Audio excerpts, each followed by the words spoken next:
The 2024 Harriet Kaiserling Green Tie Award for Conservation Advocacy goes to Paul Black. Congratulations, Paul. I know Paul Black from when I was an organizer with the Sierra Club here in South Carolina.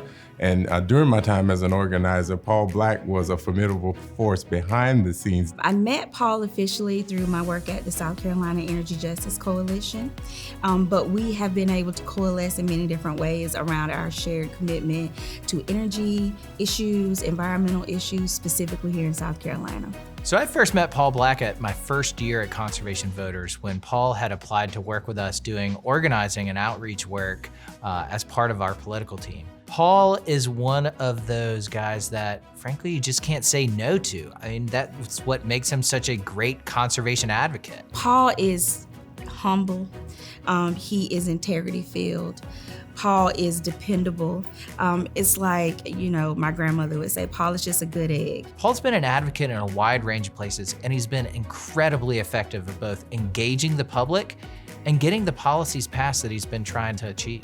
Paul can do the work under the hood as well as drive the car. And so Paul does a lot of behind the scenes data analysts, logistics, and so he can do all of that naturally. But then also I think he's shown us a lot in being able to get folks activated. So this past legislative session, CVSC and many of our partners, Sierra Clubs, Clean Energy Allies, and other conservation organizations, were fighting against a utility-backed piece of legislation that would have allowed big power companies to raise rates and destroy the environment with essentially no oversight.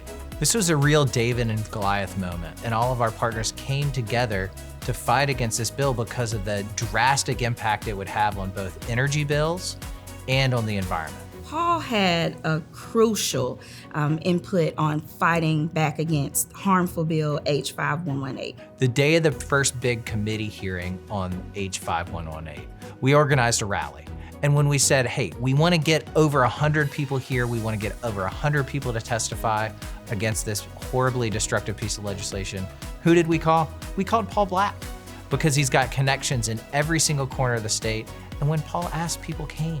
Not only did he rally folks who could show up and testify, again, he launched an awareness campaign so folks even knew what this bill was, why it was harmful, but he also was able to approach our legislators in a way that was honest, but also earnest and responsible, so that they helped them understand, looking at the data, to say this bill is not only harmful, but it makes no good sense for South Carolina and its citizens. We had over 100 people at the rally on the State House steps.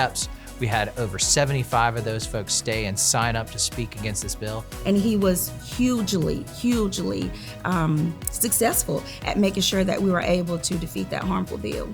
Creates a powerful leader and leadership structure when we know without a doubt Paul can listen and follow, but he's proven that he can both teach and lead as well. One of the things that Paul's really good at is figuring out innovative ways to bring folks into this environmental conversation.